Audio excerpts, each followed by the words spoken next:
Tonia here, your host of The Alchemy of Me, where we navigate the anatomy of humanity through the lens of science and spirituality. Let's unearth the layers and unravel the systems in place that dim who we are and how we live and experience life. On this journey together, we'll weave in an eclectic blend of mind, body, energy medicine, concepts, tools, and practices that'll nourish the seeds, the fire, that gold of intelligence that is you. This is an opportunity, your opportunity to reclaim, to rediscover, to transform, to alchemize you. The Alchemy of Me show starts now.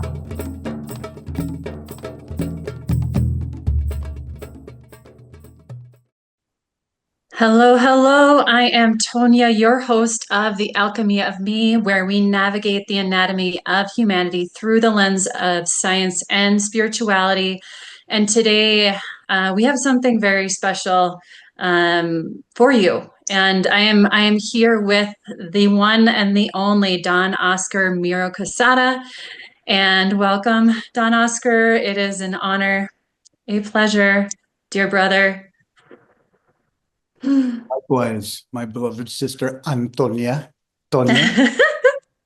It's wonderful to make your acquaintance, at least virtually. Yes, yes. I have, I've been part of the community that you've been that you've built for a couple of years now, and I will just share before I kind of share your traditional bio. I will just share my experience on a very general level is the times that I have communed with you in moments where you've created that space where we come together, and it feels like I immediately go to a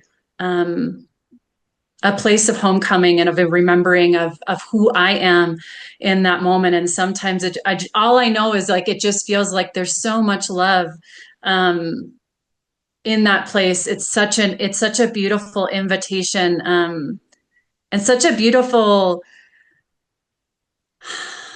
just what you're bringing forth and have brought forth into this space and time. And I just thank you. Don Oscar. All done with mirrors. Reflections of that same divinity and that same love as source. So all I do is show up and allow my physicality to be expressed in a manner that is a reflection, just like the notion of namaskara or namaste, of honoring the divinity within you that resides in me, and in that understanding, celebrating the sacred gift that is this earth life that we are now sharing. Oh, and I love that you say that, because the earth life, like being here now, it is an honor to have this earthly body to be here to experience, and to experience ourselves in this divinity, in our earth suit, or however you want to call it, as our souls are able to walk in this time of great transformation. So I don't know. An extraordinary privilege. It is.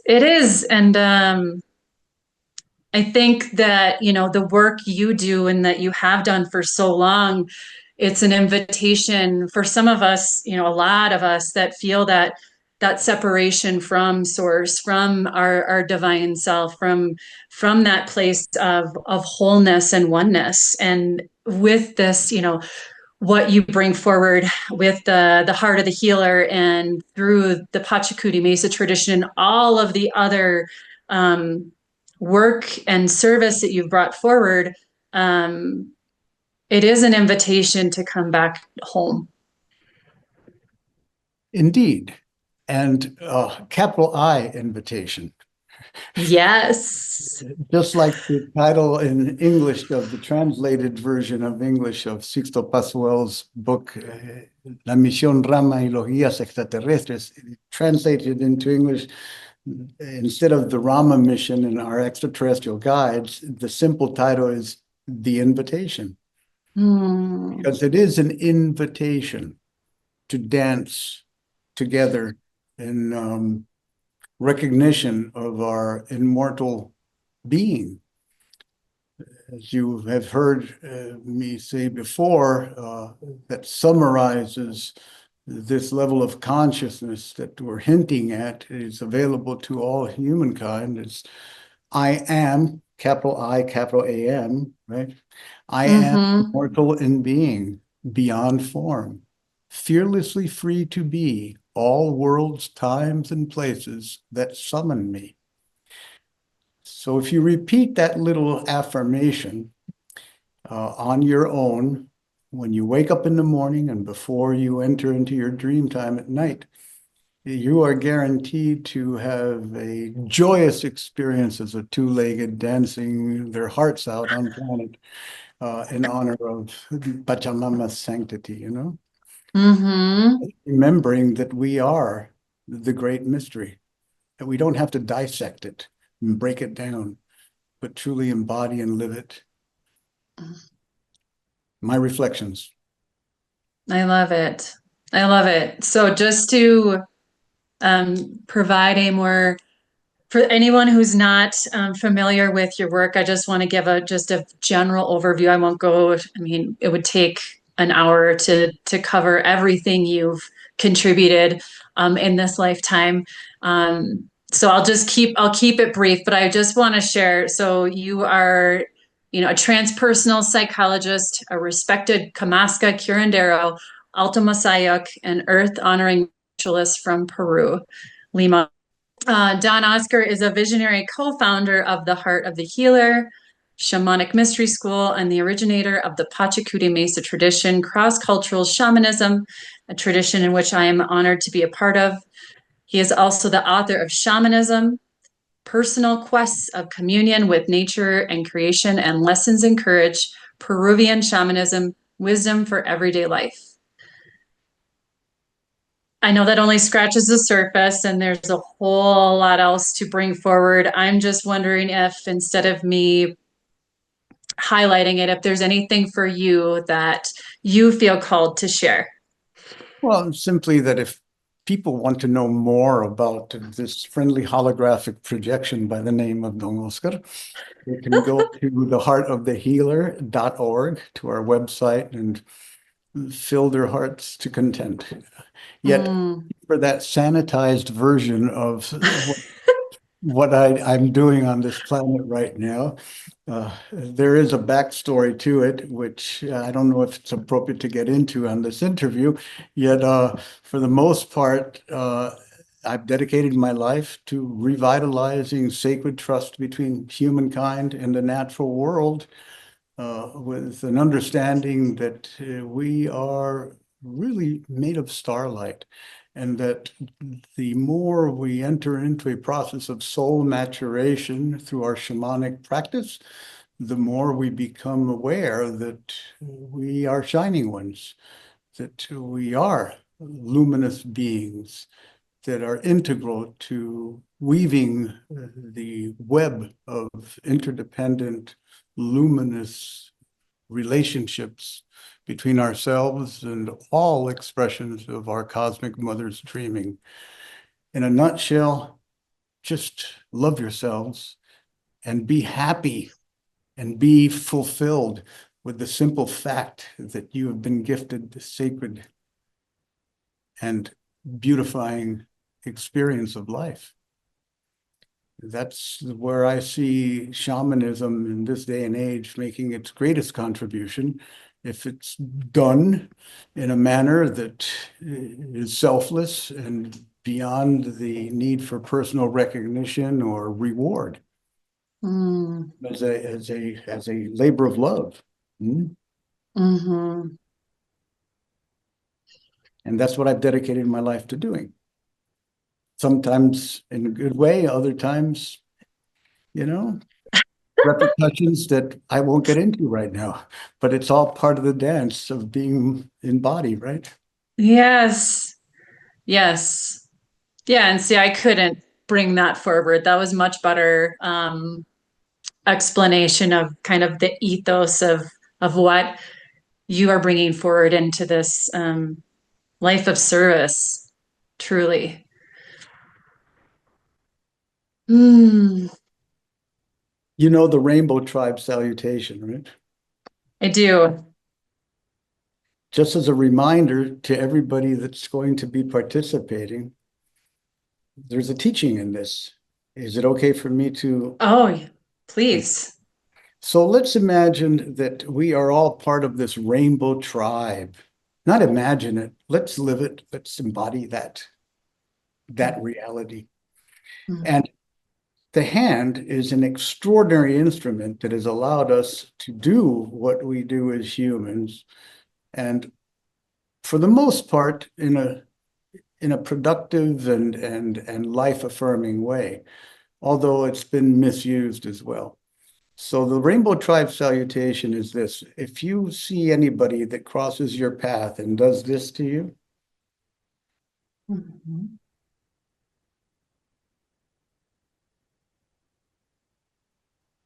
and does not say one word, you can trust that person because they have the vista, they have the sight, mhm, and they see your rainbow body as a glow around you and understand that you're part of this tribe. And that as a soul, over many, many incarnations, you have arrived at this particular moment in our planetary evolution to be a catalyst for the transmutation of fear into love, of separation into wholeness, and of individuality into collective bliss. And so what this represents is very simple. Your pinky finger is your infancy. Your mm, ring finger is your young adulthood. Your middle finger, that is higher than the others, is your adulthood, where you have accomplished all your dreams and goals as an adult, professionally and in relationship or as you wish. And the index finger has shrunk a little bit. So that's your elderhood. mhm, Infancy, young adulthood, adulthood, elderhood. Yet the hand, without its opposable thumb, is only capable of doing so much creative manifestation. It needs the opposable thumb, which differentiates us from most species, as evolving from hominids. So the thumb is source, the Tao, mhm, creator, creatrix, whatever name you want to give it, is the source. So to mhm, lead a life that is in alignment, in which all four of these phases become true rites of passage that allows you to enter into a level of service on this planet that is really our destiny, we must bow to the thumb and allow the thumb to always be higher than the rest of our life experiences. And then we bring that to our heart, indicating that we understand that that is sourced and expressed only through love, capital L, true unlimited love. Then bring it back, open it so you see that you have a clear hand, and then you bring your hands together and bow. The importance of keeping the left hand open to the heavens is that we understand that the mystical ray of spiritual evolution that comes from the highest realms enters through the left, curses through our body, our torso, spirals around our anahata chakra or our hatung sonko, our universal heart, and then is expressed outward through our right. So there is a feedback loop that occurs as you do this salutation. And it's a true initiatory gesture that of recognition that we are servants of the great work, fully dedicated to the activation of our rainbow bodies on planet. So once mhm. again, I salute you all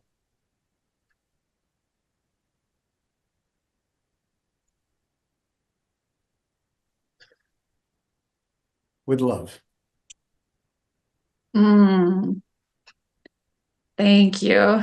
That that feels good. And I would just say for anyone that's tuning in, maybe Don Oscar, if anybody that's tuning in that's not over video, if we just do, you know, like you said, left palm facing up. Yep. Right Right hand. palm directed outward, Mm-hmm. open hand in the palm, then bring your fingers down so you form a fist, ensuring that your thumb is above the rest of your knuckles. Then bring that closed palm over to your heart space, touching it there, anchoring that understanding, then bring it back out and open it so that the other sees that your hand is clear. And bring your hands together in honoring of the divinity that you share, and you bow to each other in a namaste-like gesture. Yes. Who cannot see, now you can hear and maybe follow. Yay. Thank you. Thank you. Thank you. I don't want anybody to miss out. So, Understood. so yeah.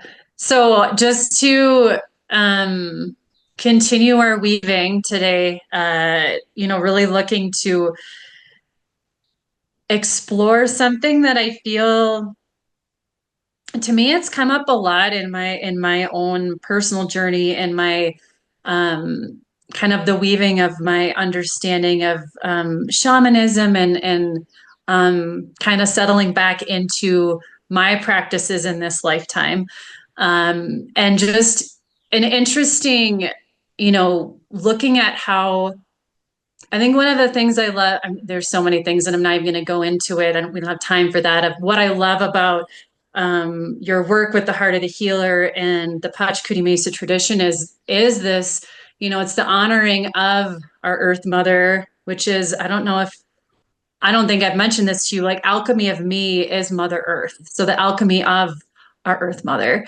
And that's, that also is, aligned with me as in our individual selves and how it all kind of weaves together. But what I love is an honoring of coming back to nature and back to our who we are and how we are and Mother Earth and all of the elements, and then really aligning with that is that above, and understanding that it's not just um, our earthly presence and our connection to some of these higher dimensional consciousness. And so like the concept of what we're going to talk about today is just understanding the star relative contacts and how that serves as a catalyst for some of these ultra dimensional consciousness and our humans, like how we are spiritually. And so I am excited to just see what else is going to come forward. I mean, with your work, I'm not really sure where you're feeling called to start. I know your journey started many years ago with the contacts from our star relatives. So yeah, I'm just gonna kind of open it up. I'm not gonna talk anymore because I want to bring your magic forward and allow people to really presence with you and what you're feeling called to share. Well, please continue to talk. I would prefer it to be some sort of interactive experience. In this moment, Don Oscar, in this moment. Excellent. Okay. Well, wow. So to begin with, having been born in Peru, uh, gave me and it provided me with an advantage in which, because my father was a servant of the National Institutes of Public Health at the time, at age 1.5, he had to move our family to very rural areas because he was creating smaller public health facilities in very remote areas of Peru. So I had the great fortune of being immersed within the indigenous soul of our Peruvian peoples, both the coastal, the highland, and the Amazonian areas of Peru in my most formative years. And during that time is where I became aware, believe it or not, even as a child, because from about a year and a half to about age 2 years, 3.5, 4, I was living a tribal life. These were not, developed places, very, very remote and Spartan rural areas.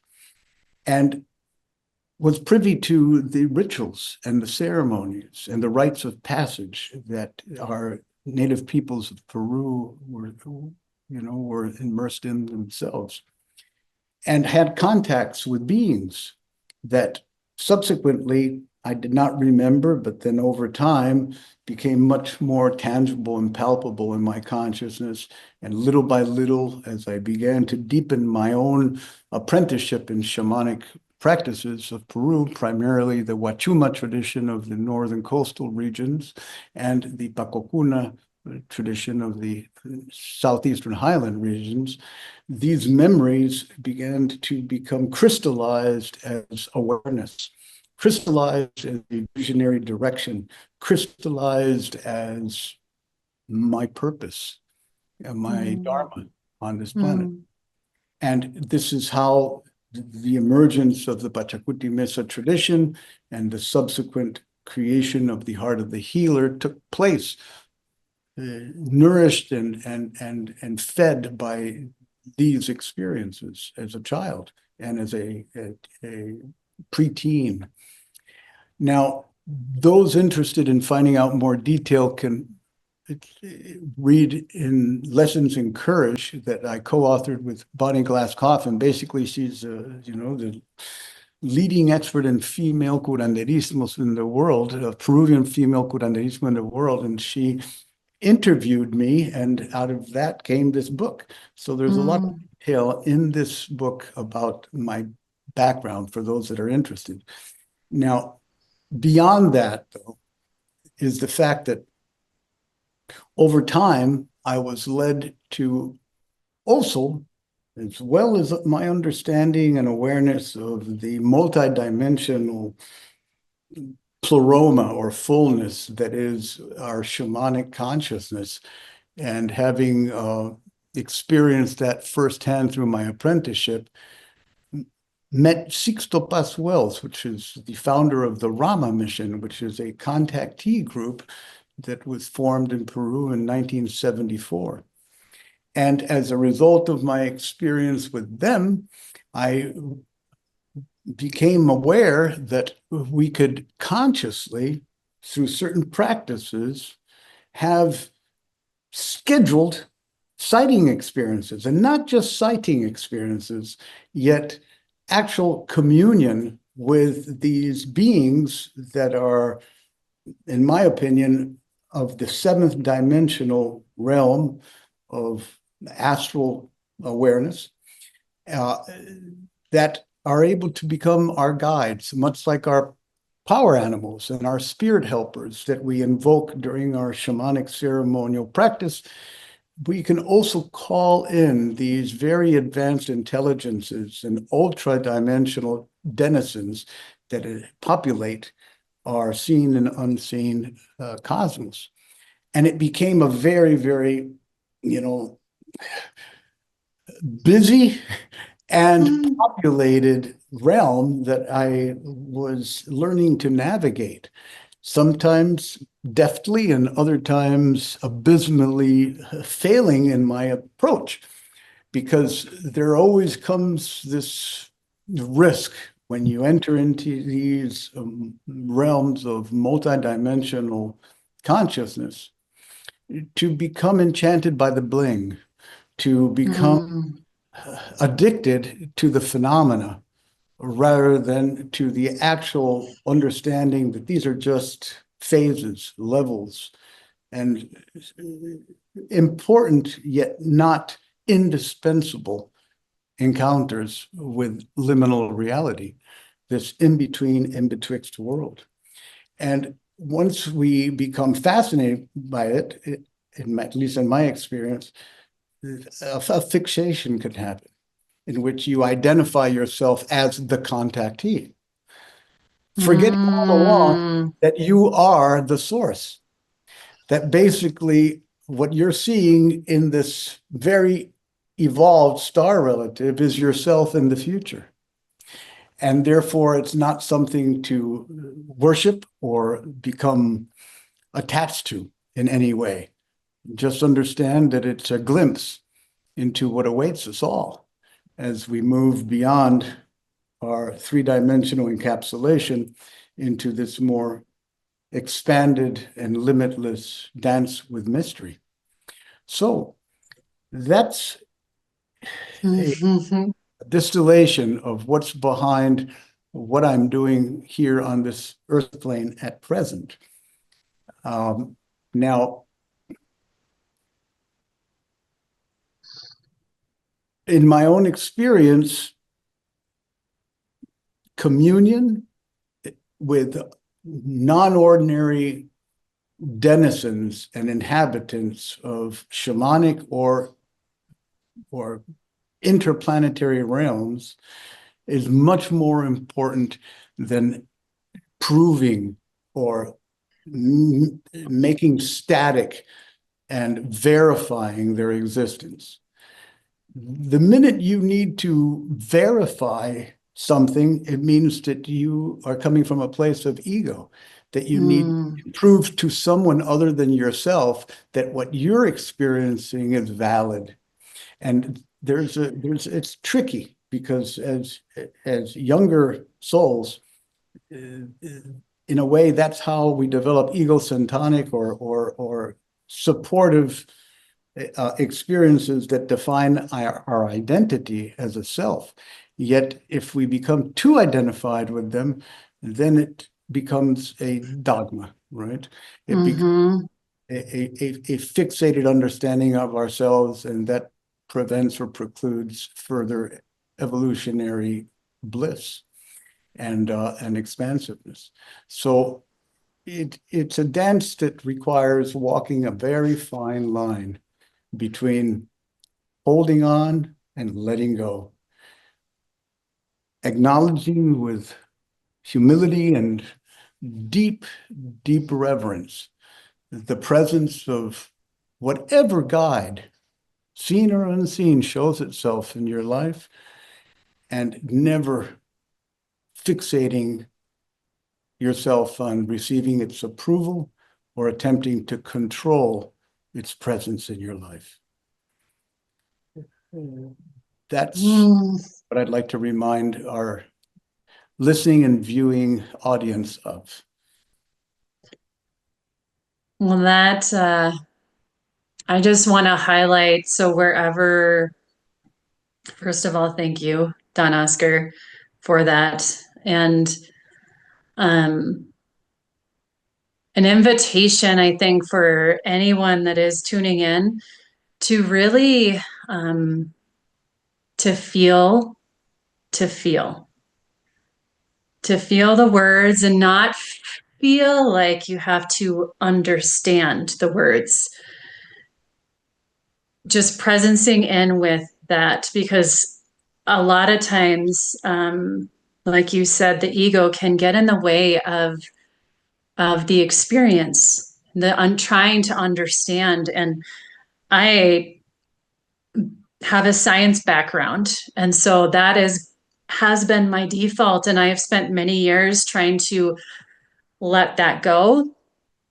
And when I try to go back into that, what you were describing, that more of that trying to make sense of it all, I am reminded that that is not where I want to be, in ways that we don't need to go into. But coming back into that presence of just how good does it feel to be in this place of heart, and to just be open to receiving guidance from outside and inside.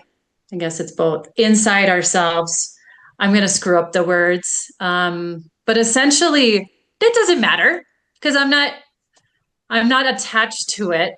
I just love that what you're what you're describing just resonates so deeply because I think there is an opportunity for everyone on their journey, whether it's day one on exploration or, you know, 70, 80 years. And your words, the words you use have a vibration. They hold a vibration, and that feeling within us is love.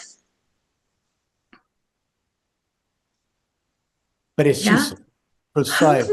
Thank you for that wonderful encapsulation.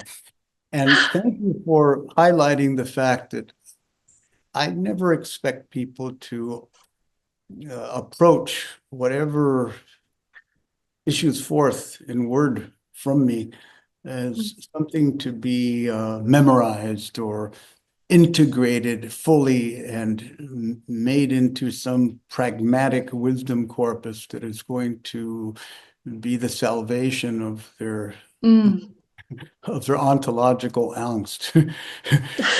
Just listen to what I have as a transmission, as a wisdom Yes. and like you emphasize it, much more important to approach this at the feeling level, Mm-hmm. the intellectual or analytical level. So allow me to share this experience.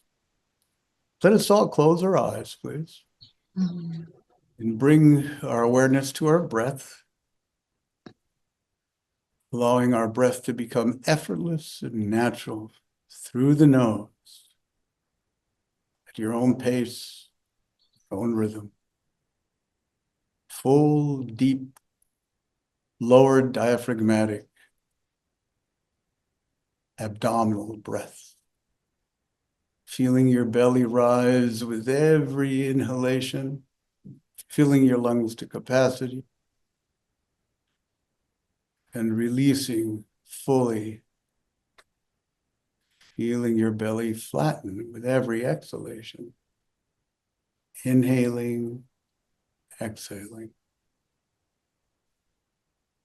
And as you do so, bring your awareness to your crown, to the top portion of your head, allowing that higher center, that Hanang Uma, to activate, energize, and awaken. And welcoming the visitation of Siwarkanti, the royal hummingbird, whose Empyrean celestial abode in the Hanakpacha, in the superior realm and of pure starlit consciousness, opens its gates and allows for freedom to fly unhindered from the above to the below, allowing her spiral rainbow flight to be a luminous descent from the highest of highest down into your higher center, into your crown, experiencing royal hummingbird touching her gold and luminous beak to your crown, drinking of your sweetness, of your nectar, of your fully blossomed experience of being, and thus carrying you to other flowers that comprise sacred garden of human awakened evolutionary consciousness, cross-pollinating and fertilizing your own awakening and assisting the awakening of all others. And listen, listen deeply.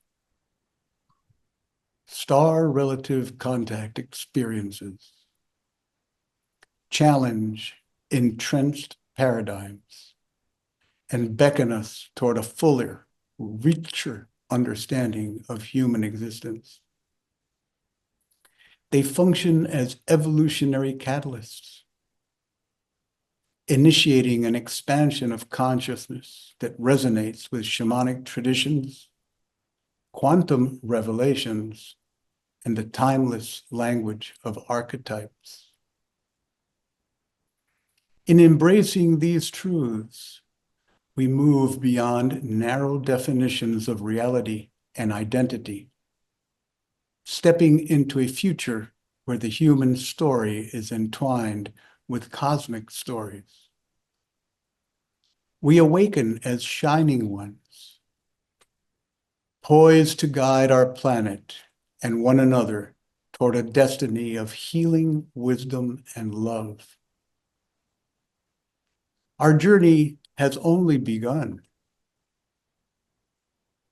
By integrating scientific insight with spiritual intuition, cultural memory with visionary innovation, and earthly responsibility with cosmic identity, we stand at the threshold of a new epoch. Today is a time when transcendence and transformation become the norm, and where star relative encounters serve as gentle invitations, calling us home to our rightful place within the tapestry of creation. Hinaya, so mote it be. With eyes closed, awareness on breath, higher centers fully activated and receptive, we receive the words offered without attachment, allowing them to be a healing salve of remembering ourselves as one luminous body on earth. Remember this, experience it, be it. Remaining expanded in awareness, on the count of 3, gently open your eyes and gaze into our own beauty expressed on screen.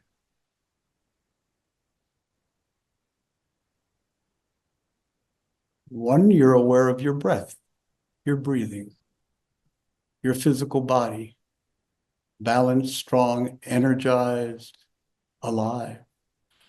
2, you're aware of the physical location, the room you're with, the people you may be with, the beings that are accompanying you.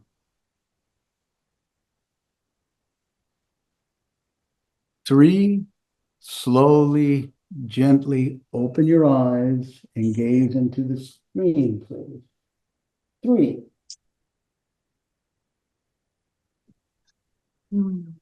Exhale all the air from your lungs.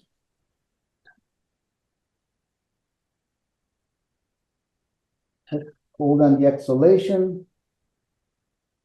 Direct both of your palms to the screen. Gently inhale through the nose, filling your lungs to capacity, scooping up the image on the screen with both of your hands, placing them over your heart center, retaining your breath, crystallizing it in consciousness. And on the count of 3, fukui, blow to the above in Aini, in sacred reciprocity. So all that we have experienced becomes nourishment for the below. 1, 2, 3.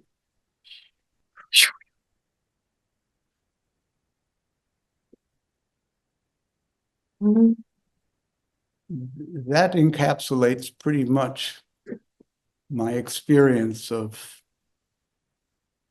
communion with ultra-dimensional and trans-terrestrial sources of shamanic guidance. Thank you, Don Oscar.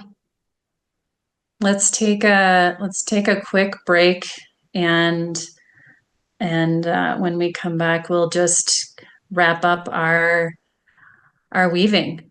And before we do that, I just want to share briefly, if anybody is feeling called, feeling this energy, this beauty, this way of being, to just take a moment to look at your work, Don Oscar, theheartofthehealer.org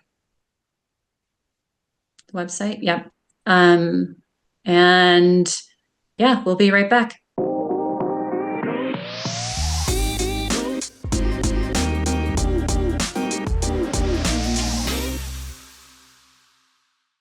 Welcome back. Tonia here, your host of The Alchemy of Me, and I am here with the one and only, like I said earlier, Don Oscar Miro Casada, and we just went on a little journey, and it was something I'm going to come back to. So I'm glad that we're recording this.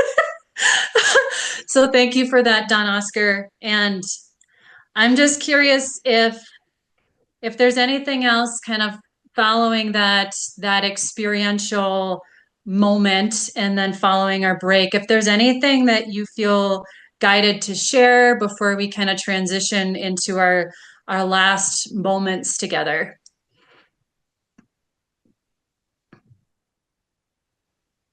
Yes, that it's very important to, at least once a year, for everybody who resonates with what these transmissions have been so far, to find their way to do pilgrimage to some area that is free of ambient lighting and bathe under the star canopy that is above. Especially if you have an opportunity, as you have, Tonia, of being in the Sacred Valley, in which the rift of the Via Lactea, of the Milky Way, is above you and mimics the Vilcanota, the river that turns into the Urubamba that lies beneath you. And it is the best way to just lie on the earth with your heart and your gospel, your sacred center, open to that river of stars, and drink of it and bathe in it and crystallize that awareness of the great mystery and its ineffability as an ally, as a partner in your own soul's evolution. That is fundamental to be catalysts of beneficent transformational change on planet. Whether you are, a young one just starting out on this path, or whether you are a seasoned old one, having seemingly mastered all of the tricks of the trade, you always need to recharge with the heavenly lights that have guided our shamanic original people since time immemorial. Very, very important. If we do that, the 144,000 self-selected rainbow tribe will accelerate in its manifestation before the projected time of 2249, when the Pleiades becomes our North Star, aligned in the Earth's axis to our galactic center. Now that's a mouthful. I love that, though. I love that. So Way to bring that one in. Those are some thoughts that I'd like to have be recorded. Yeah. Yeah, and I so I want to highlight too, for anyone where you were saying like it's beginning or seasoned, I think it's important too to, like you were saying, like the pilgrimage, and a pilgrimage can look so many ways, but even if, say right now, it doesn't seem feasible, you can go in your backyard and have pilgrimage right there, lay down on Pachamama and just feel that what it feels like to be held in that way, to just let go and to connect, to reconnect, and using that as a mini pilgrimage almost, and then allowing that to be an invitation to what is next. And how can you really like feel into that in every day? Because I'm like on a mission to live life in a pilgrimage. Like my life is a sacred pilgrimage, a sacred walk. And obviously, like you were saying earlier, it's, there are highs and lows. There are moments where it didn't work so well. Um, and those are opportunities to use those moments in life that maybe feel more challenging, and using those as part of our lessons, part of our alchemy in this in this moment where we're able to experience life in this physical being. And and so I just extend that as an invitation to, yes, say yes to a pilgrimage, a sacred pilgrimage, absolutely, and to know that you can start that right now. Well, well expressed, my love, and it's a good reminder as our, timeless spiritual traditions, as well as Hermetic and Gnostic societies and initiates of the great work, remind us life is a pilgrimage, like you said. Mm, Life itself, we are on a pilgrimage, and a pilgrimage doesn't mean necessarily having a set destination that you must arrive at a particular time of the year. It means realizing that our journey is a sojourn. That what's engaged in the pilgrimage isn't our identity, aren't our thoughts, aren't our self-construed um, uh, depictions of what we are as Oscar or Tonia. Uh, they are just a celebration of soul as something that is unlimited in its capacity to engage the unknown and celebrate mystery and be at peace with not knowing mm, and celebrate when you have those epiphanies and those direct breakthroughs in which you say, oh, my light, I am immortal in being, beyond form, fearlessly free to be all worlds, times, and places that summon me. Phew. mm. Yes, you said,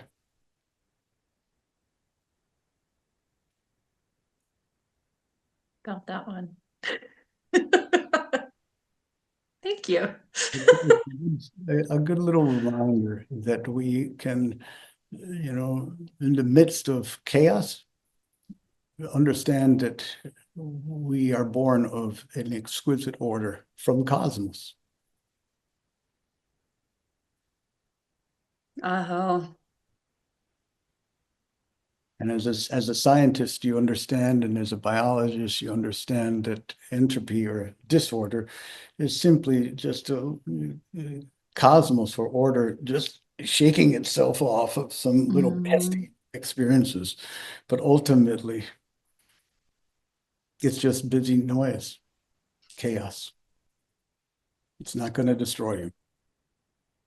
no, It'll break things down, but never bring an end to the majesty that is Pachamama or Gaia.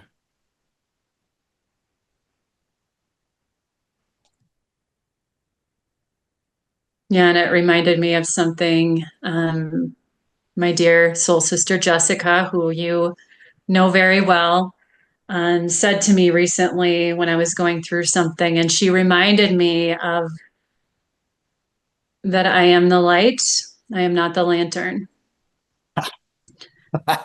Perfect. And Thank you. I know, so I had to bring her in because that one, I just keep coming back to that. It's like, yes, I embrace my lantern, my body, but I am the light within the lantern. And that is that is the I am. I am that I am. Then you can. Mm. Exactly. And that recognition or embodiment of that understanding is pivotal to becoming a way shower. Then you are a way shower just by the service you're providing with this podcast and by your willingness to be in the navel of the universe and Koshkomanda is Mm. is way showing. It's showing the way, you know.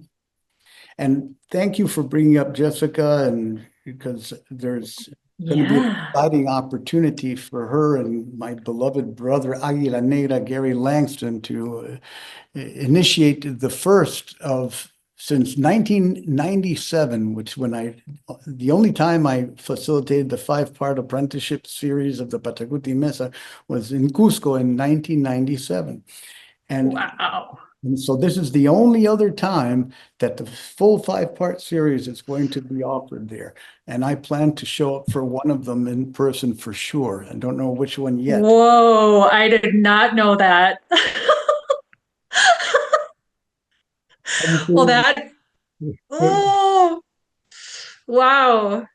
Yeah, and that's coming up late April. So I'm hosting um Gary and Jessica to bring this apprenticeship forward in the Sacred Valley. And I am so excited and honored to be in service in this way.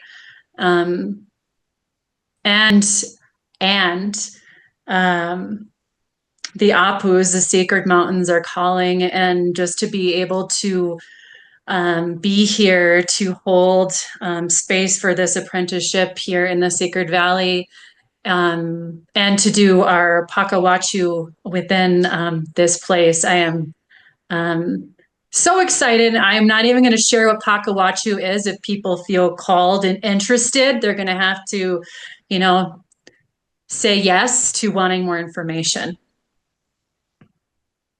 Yes. So thank you, Don Oscar, for for all of your light and your wisdom and your transmissions and etc. And um, for walking this path here and now, and being a just a beautiful light. So thank you. As I said when we began, it's all done with mirrors. Mm.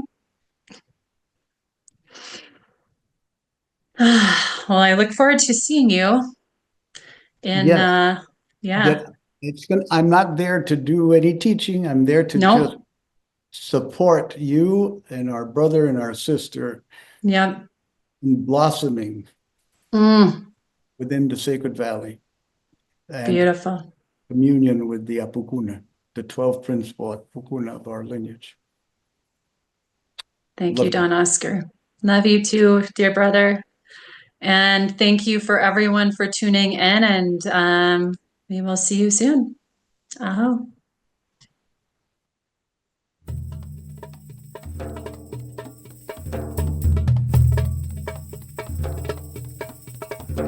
Thank you for listening to The Alchemy of Me, where we navigate the anatomy of humanity through the lens of science and spirituality. For more mind, body, energy, medicine concepts, tools, and practices to nourish the seeds, the light, the fire, that gold of intelligence that is you, tune in every first and third Wednesday at 8 a.m. Pacific Standard Time on transformationtalkradio.com. For more information about me and my work, please visit toniajohnson.com. That's toniajohnson.com.